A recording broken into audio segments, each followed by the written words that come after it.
Feche os olhos por um momento e visualize o céu inteiro em quietude.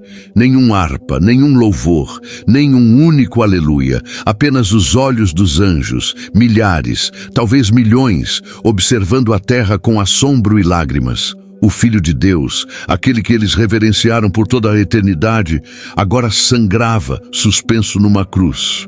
Mas a questão que poucos levantam é: o que os anjos faziam naquele instante? Porque eles, que sempre guardaram os justos, não desceram para salvar o mais justo de todos.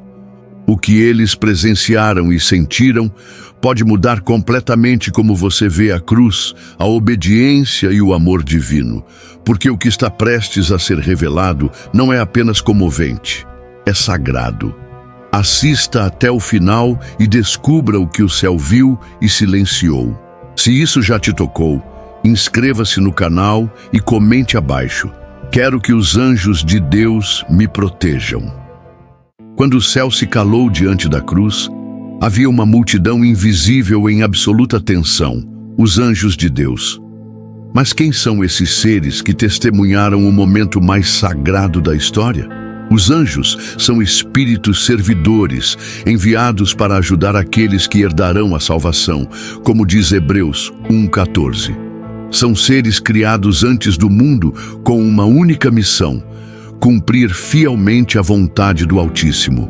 Estavam lá quando o universo foi moldado, quando os oceanos receberam limites e as galáxias começaram a girar. Jó 38:7 revela que as estrelas da manhã cantavam juntas e todos os filhos de Deus exultavam. Eles viram tudo, sabiam de quase tudo. Por séculos, os anjos acompanharam a história humana com reverência. Foram enviados ao Éden, expulsaram Adão e Eva, observaram o avanço do pecado, lutaram batalhas invisíveis junto aos profetas, livraram Daniel dos leões, abriram cadeias para os apóstolos. Mas em nenhum desses momentos o céu se calou como no dia da crucificação. Isso porque, apesar de toda a sua glória, os anjos não compreendiam totalmente o plano da salvação. 1 Pedro 1:12 diz que essas coisas os anjos desejam entender. Em outras palavras, até os anjos têm curiosidade sobre o que Deus faz por nós. Eles adoraram o Filho de Deus por toda a eternidade, não como homem, mas como o Verbo, o Logos divino, o Criador de tudo, como está em João 1:3. Estavam habituados a vê-lo em glória, entronizado acima de todo poder, cercado de louvores constantes. Então, o que sentiram ao vê-lo descer à terra como um bebê frágil, chorando numa manjedoura em Belém? Lucas 2 descreve um exército celestial que irrompeu em cânticos ao proclamar seu nascimento. Tamanha foi a emoção no mundo invisível. Durante 33 anos, eles o observaram viver entre os homens. Viram seu crescimento, seus milagres, suas palavras cheias de autoridade. Viram paralíticos andarem, cegos enxergarem, mortos retornarem à vida. E ainda assim não puderam intervir quando ele falou sobre morte e cruz. Os anjos conheciam as profecias, sabiam de Isaías 53, entendiam que o Messias seria ferido e esmagado. Mas uma coisa é conhecer profecias, outra é ver o sangue derramado. E o que estava por vir seria ainda mais inimaginável. O relógio da eternidade marcava os minutos finais. O Filho de Deus, que os anjos adoravam desde sempre, estava prestes a entrar na fase mais dolorosa de sua missão, o Getsemane. Pela primeira vez na história do universo, os céus não sabiam como reagir. O Getsemane, que significa prensa de azeite, seria o lugar onde a alma do Messias seria espremida até sangrar, literalmente. Lucas 22:44 diz que Jesus, em agonia, orava com fervor, e seu suor tornou-se como grandes gotas de sangue caindo no chão. Médicos chamam isso de hematidrose, uma condição real causada por estresse extremo. Mas o que partiu o coração dos anjos não foi o sangue, foi o abandono. Aquele que sempre esteve em comunhão com o céu, agora sofria completamente só. E foi então que um único anjo apareceu para fortalecê-lo, não para salvá-lo, não para detê-lo, mas para apoiá-lo, como diz Lucas 22:43. Milhões de anjos aguardavam ordens para descer, mas apenas um teve permissão. Imagine a tensão nas hostes celestiais. O Todo-Poderoso em carne e osso, caído no chão, orando em lágrimas, e nenhum deles podia resgatá-lo. Jesus sabia o que o aguardava e ainda assim orou: Pai, se possível, afasta de mim este cálice, mas que seja feita a tua vontade, não a minha.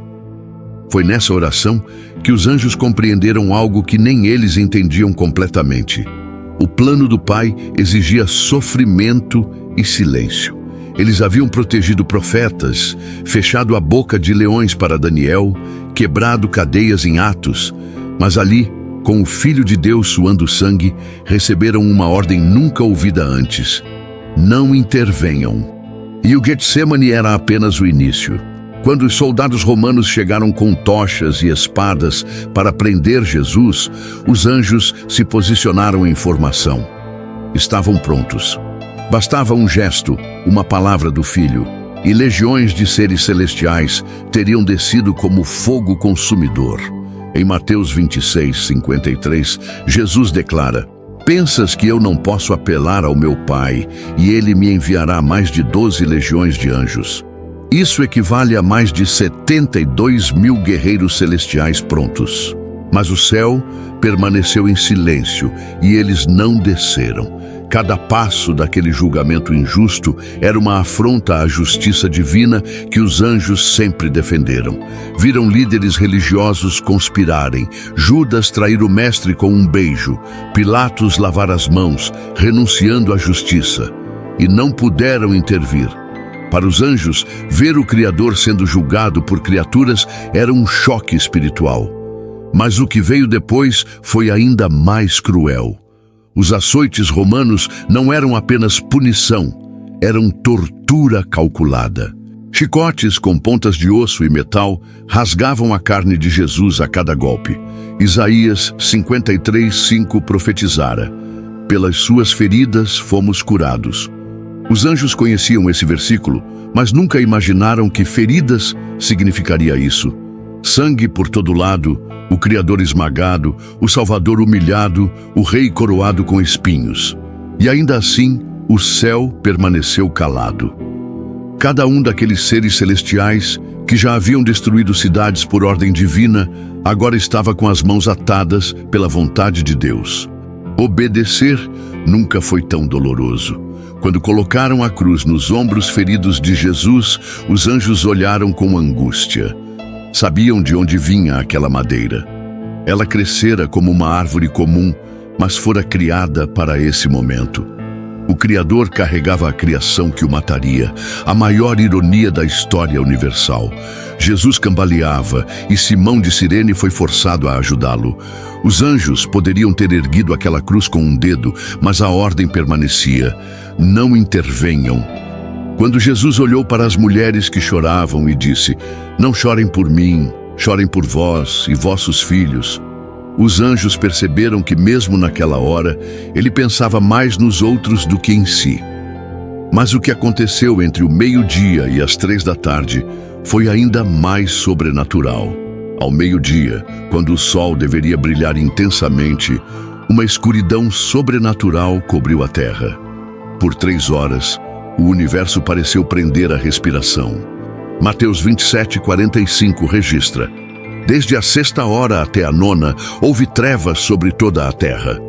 Os anjos sabiam que não era um eclipse. Era a Páscoa, tempo de lua cheia. Um eclipse solar seria impossível. O que presenciavam era espiritual. O Pai virando o rosto do Filho. Eles haviam visto a criação do mundo, o poder de Deus no dilúvio, em Sodoma, em tantas vitórias de Israel. Conheciam justiça e misericórdia, mas agora viam algo novo: a separação entre pai e filho. Para os anjos, isso era mais incompreensível que a cruz. João 1:1 diz que no princípio era o Verbo, e o Verbo estava com Deus, e o Verbo era Deus. Essa comunhão eterna agora estava sendo rompida por causa do nosso pecado. 2 Coríntios 5:21 afirma: aquele que não conheceu o pecado, Deus o fez pecado por nós. Jesus não apenas carregou nossos pecados, ele se tornou pecado. E naquele momento, o Pai desviou o olhar. Os anjos assistiram sem compreender como o justo dos justos podia ser tratado como amaldiçoado. Sabiam que o pecado separa o homem de Deus, mas ver Deus separado de Deus desafiava toda a lógica celestial. Durante aquelas 3 horas, o céu ficou em silêncio total. Sem música, sem ordens, sem consolo, apenas escuridão. E então veio o grito, um brado que atravessou os céus, abalou o inferno e partiu corações. Mateus 27:46 registra: Deus meu, por que me abandonaste? Os anjos reconheceram essas palavras do Salmo 22, mas ouvi-las da boca do Filho Eterno foi como ver o universo colapsar. Eles o adoraram sempre, viram-no criar galáxias com uma palavra, curar enfermos com um toque, ressuscitar mortos com uma ordem, mas agora ouviam sua voz vacilar, sua alma gritar, seu espírito sangrar. Era o grito da separação, o preço da nossa salvação. Naquele momento, os anjos entenderam que não viam uma derrota, mas uma entrega total, um amor tão profundo que nem eles conseguiam sondar. Mas quando tudo parecia perdido, a pedra começou a se mover. O céu, que por 3 dias permaneceu em luto, finalmente se agitou. O silêncio foi rompido por uma ordem divina que ecoou entre as hostes celestiais. O Filho venceu. Abram o sepulcro. Mateus 28:2 descreve: houve um grande terremoto, pois um anjo do Senhor desceu do céu, removeu a pedra e sentou-se sobre ela. Era a mobilização mais aguardada do universo. Mas atenção, o anjo não desceu para ressuscitar Jesus. Quando chegou, o Filho já havia vencido a morte. A pedra foi removida não para libertá-lo, mas para que os humanos vissem o impossível se tornar real. A descrição daquele anjo é impressionante. Mateus 28:3 diz: seu aspecto era como um relâmpago e suas vestes brancas como a neve. Sua presença era tão poderosa que os guardas romanos, soldados de elite, caíram como mortos de medo. Homens treinados para a guerra, desmaiando diante da glória angelical. Enquanto isso, mulheres fiéis chegavam ao túmulo com especiarias, tristes, mas decididas, preocupadas com a pedra e o luto. Não sabiam que o céu já havia agido. Encontraram o túmulo aberto e dentro dele 2 anjos as esperavam. Lucas 24 descreve: 2 varões com vestes resplandecentes estavam junto delas. João 20:12 complementa: um à cabeceira, outro aos pés. A posição dos anjos evocava o propiciatório da Arca da Aliança, como se Deus dissesse: o novo lugar de misericórdia é aqui, o túmulo vazio. Então veio a mensagem que os anjos aguardaram por toda a eternidade para proclamar: ele não está aqui. Ressuscitou, como disse. Vinde e vede o lugar onde jazia. Foi o momento mais glorioso da história angelical. A cruz não foi o fim, a morte não venceu. O plano triunfou, mas essa vitória era só o começo. Por 40 dias, o céu inteiro assistiu ao Cristo ressuscitado caminhar entre os homens.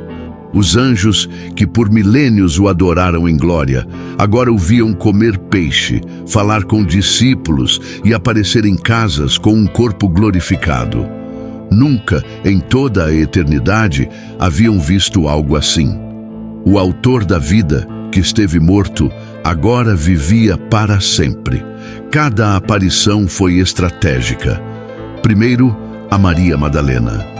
João 20:16 registra o momento em que ela o reconhece ao ouvir seu nome, Maria.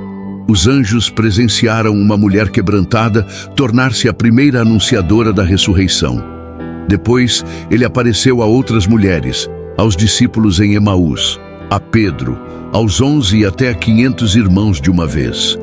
A incredulidade humana caía diante da evidência viva, mas o momento mais esperado ainda estava por vir: a despedida. Os anjos se reuniram no céu como uma multidão, aguardando o retorno do herói. Antes de subir, Jesus deu suas ordens finais: ide por todo o mundo e pregai o evangelho a toda criatura. E então foi elevado diante dos olhos dos discípulos. Atos 1:9-11 descreve que enquanto eles olhavam fixamente para o céu, 2 anjos apareceram e disseram: esse Jesus que foi elevado dentre vós voltará do mesmo modo como o viste subir. Os mesmos seres que anunciaram seu nascimento agora prometiam seu retorno. O céu estava em festa, a missão fora cumprida. Mas os anjos não descansaram. Eles continuam ativos, servindo, protegendo, anunciando, observando. E mais, aguardam o momento em que descerão novamente, não para assistir, mas para marchar ao lado do Rei dos Reis. Para concluir, reflita. Na próxima vez que olhar para uma cruz, lembre-se, ela foi vista por olhos celestiais. Os anjos a contemplaram, a reverenciaram, a temeram. Ouviram o grito que partiu os céus e viram o sangue que selou nossa redenção. Não puderam intervir porque sabiam que, naquele sofrimento, o amor triunfava. Mas os anjos não estão no passado. Eles continuam a serviço do reino, como mensageiros, guardiões e ministros de consolo. Estão presentes nas orações, talvez não respondidas como esperamos, mas com livramentos que talvez nunca conheçamos. Estão no quarto escuro de quem chora, na estrada perigosa de quem clama, ao redor dos filhos de Deus em batalha espiritual. Você pode não vê-los, mas eles estão em missão. Se este vídeo te impactou, comente abaixo. Quero viver uma fé que faz os anjos se moverem. Por fim, curta, inscreva-se no canal e compartilhe com alguém que precisa saber que o céu está atento e os anjos ainda estão em ação. Por hoje, é só. Que Deus te abençoe.